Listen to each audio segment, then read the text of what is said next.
Hello, you fine internet people. I hope you're all doing well. Today is May the 21st, 2023, as I record this commentary. The Street Fighter 6 open beta was all this weekend, and the game comes out in like a week or two. So I've been playing Street Fighter 6 all Friday and all Saturday, pretty much. Friday I streamed, and I just hung out with like people in chat, and we just got like a little fight club going on in the open beta. Just a bunch of people who, some people who had some experience playing Street Fighter. Some people were really good, and then other people who had never, played a fighting game at all and just wanted to give it a shot and see what it was like. And I loved it so much. And then all Saturday, which is like my quote-unquote day off where I don't stream, typically on Saturdays I will either get footage for Elden Ring invasions, or I will edit footage of Elden Ring invasions. But instead, I wanted to see could I grind out a bunch of wins in Street Fighter 6, and a really cool thing that I will talk about later. They judge, you rank your fighters up, bronze, iron, silver, gold, whatever, so forth and so on.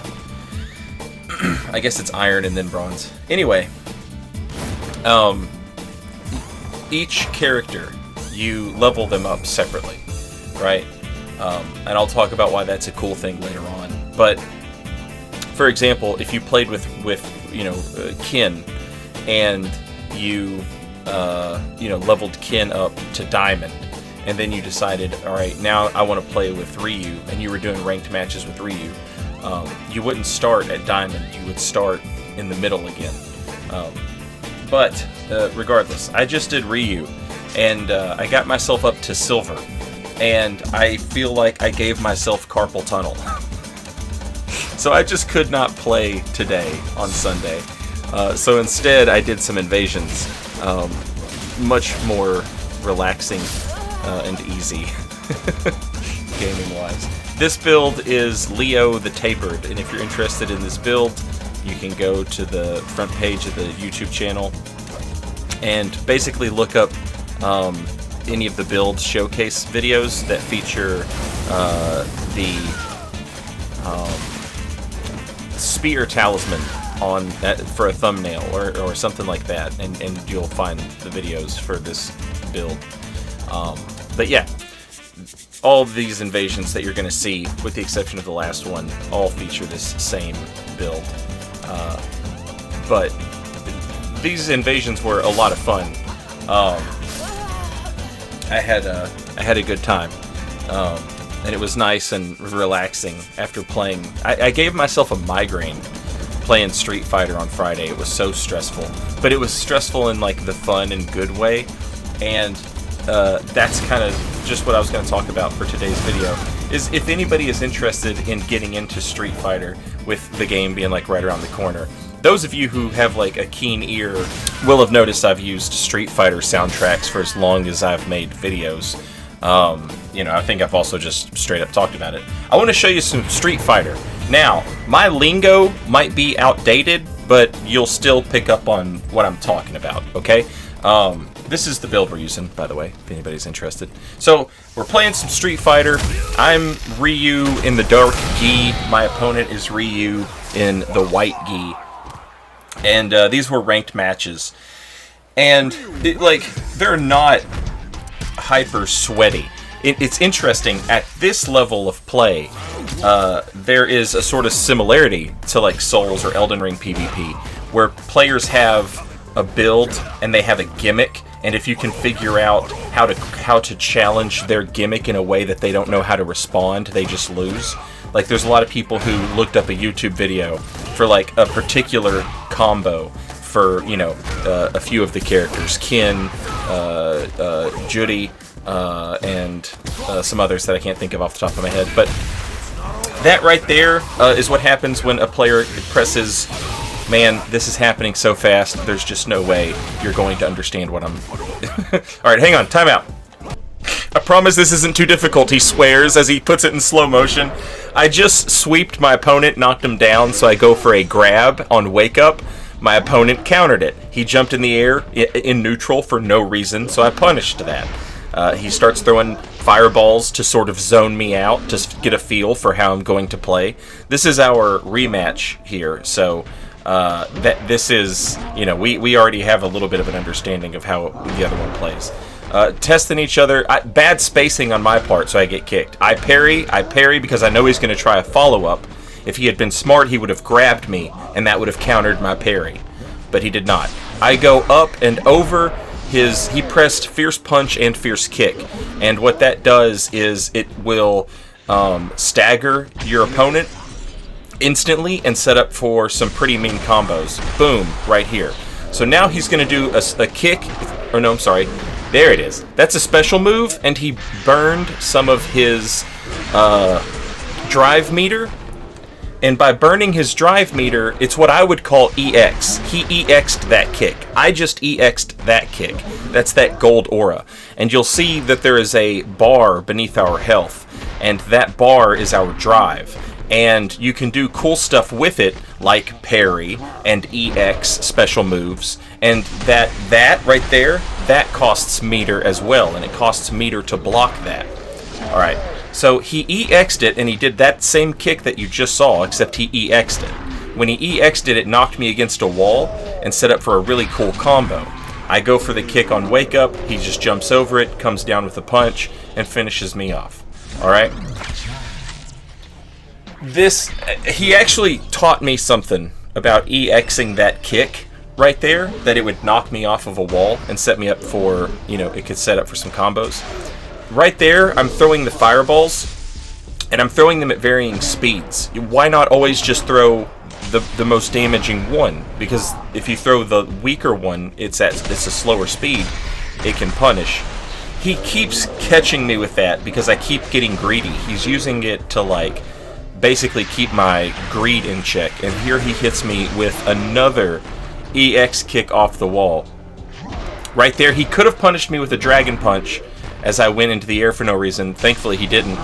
He saw that coming, I went for it, he blocked it. So this is what happens if two players... See, he's just doing the drive, smash, I don't know what to call that. He's just doing it over and over again. But so now I know to expect it. The reason my hands are electric is because I've buffed myself, and the next Hadouken I throw will be buffed. So there, he went for it. I saw him, knew he would go for it, so I did it back to him. And whoever does it last wins, quote unquote. So then I EX kick him off of a wall. I burn all 3 of my super meters for a super move, which, like, this is the most damaging move that I have. And that's a pretty nice combo. And I learned that on the fly, watching this guy do it. And the point that I'm trying to make is there's the Hadouken that's buffed, and he's out of drive. So now he's burnt out, and he has a hard time doing anything. And when he hits the back of the wall, he's auto staggered. He can't move, and so that just gives me a free easy combo.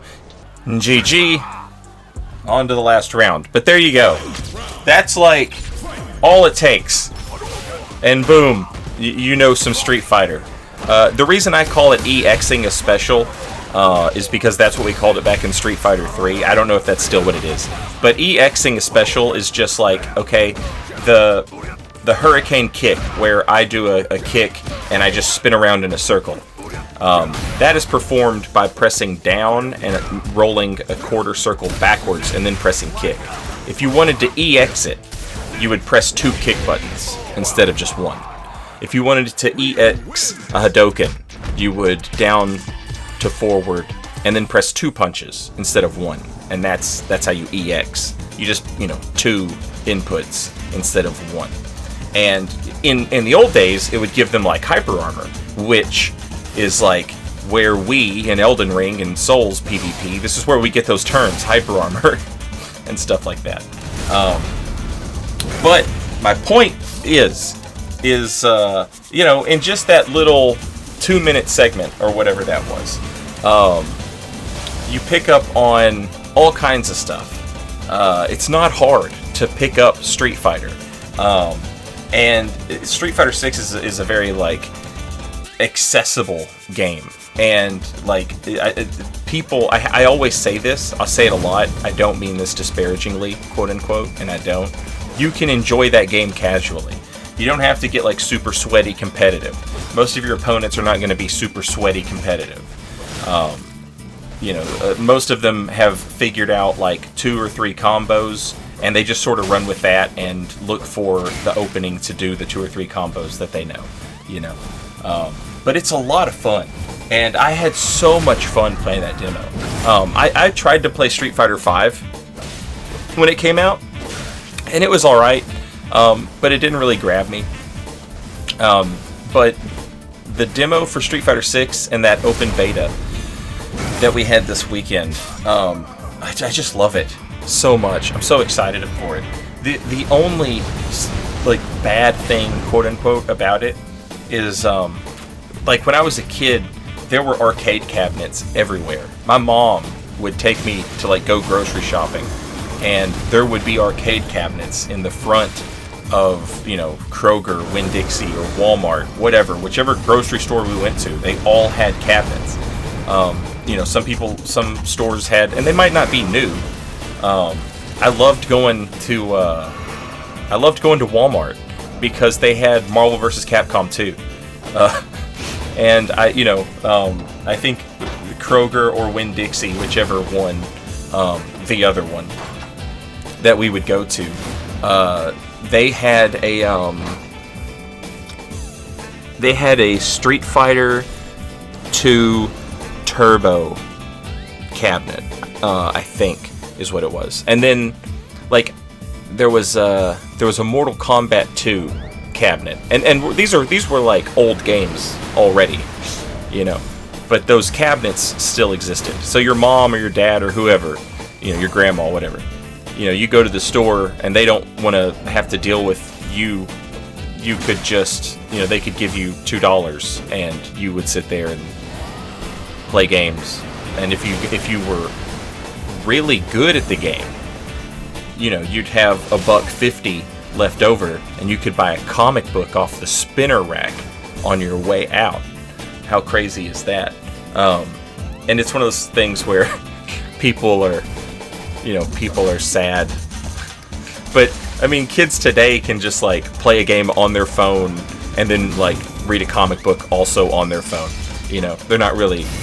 They're not missing out on any of the media. They're just missing out on it being delivered in the same way as when I was a kid, or if you're my age, when we were kids, But I don't really.